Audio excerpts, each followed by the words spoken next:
Hello everyone, welcome to Story Hub. कैसे हैं आप लोग? क्या आपने कभी ऐसे घर के बारे में सुना है जो खुद ज़िंदा हो, जो सांस लेता हो और जिसके अंदर जाने वाले लोग कभी वापस ना आए हों? आज की कहानी किसी आम भूत प्रेत की नहीं, बल्कि एक ऐसे कमरे की है जिसकी दीवारें हर रात ठीक 12 बजे खून के आंसू रोती हैं।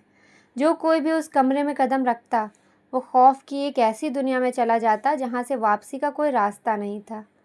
दिल थाम कर बैठिए, क्योंकि आज आप जानने वाले हैं जिस कमरे की दीवारों से रात को खून टपकता था। ये कहानी शुरू होती है समीर से। समीर एक राइटर था जिसे अपनी नई किताब लिखने के लिए एक शांत जगह की तलाश थी।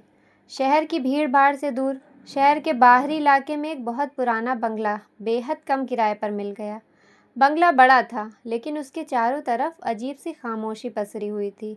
जब समीर वहां रहने आया तो पड़ोस के एक बुजुर्ग ने उसे चेतावनी दी थी कि बेटा, इस बंगले के बाकी कमरों में रहो तो ठीक, लेकिन ऊपर की मंजिल पर जो बाईं तरफ का आखिरी कमरा है, उसे कभी मत खोलना। वो कमरा शापित है। समीर एक पढ़ा लिखा लड़का था। उसने बुजुर्ग की बात को हंसकर टाल दिया और कहा कि दादाजी, आजकल के ज़माने में भूत प्रेत नहीं होते, आप फिक्र मत कीजिए। लेकिन समीर नहीं जानता था कि अंधविश्वास और हकीकत के बीच की लकीर बहुत धुंधली होती है। शुरुआत के 2 दिन बहुत अच्छे बीते। समीर अपनी किताब लिखने में बिजी था, लेकिन तीसरी रात कुछ ऐसा हुआ जिसने समीर के होश उड़ा दिए। रात के ठीक 12 बजे थे। चारों तरफ सन्नाटा था। अचानक ऊपर वाले कमरे से किसी के भारी कदमों से चलने की आवाज़ आई। धप धप धप। समीर चौंक गया। उसने सोचा शायद कोई चोर होगा। वो हाथ में टॉर्च लेकर ऊपर गया।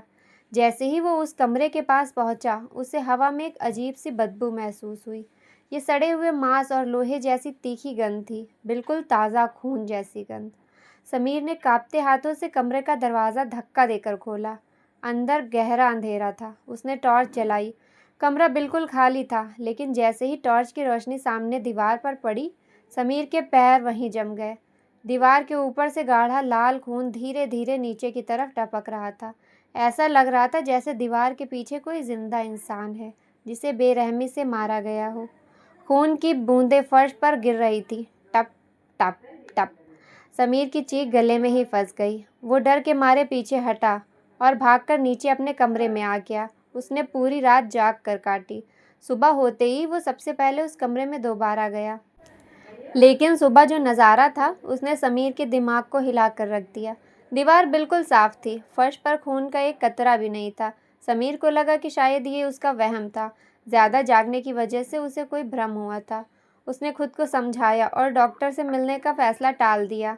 यही उसकी ज़िंदगी की सबसे बड़ी गलती थी। अगली रात समीर ने तय किया कि वो उस कमरे में नहीं जाएगा।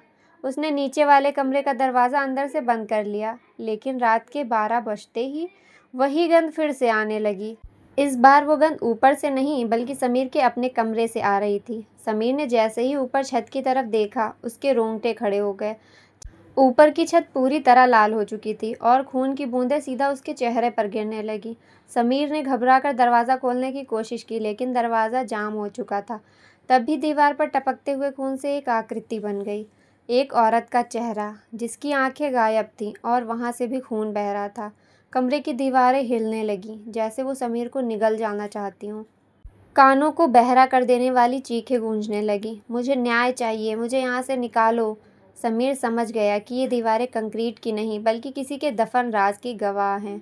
समीर खौफ के मारे बेहोश हो गया।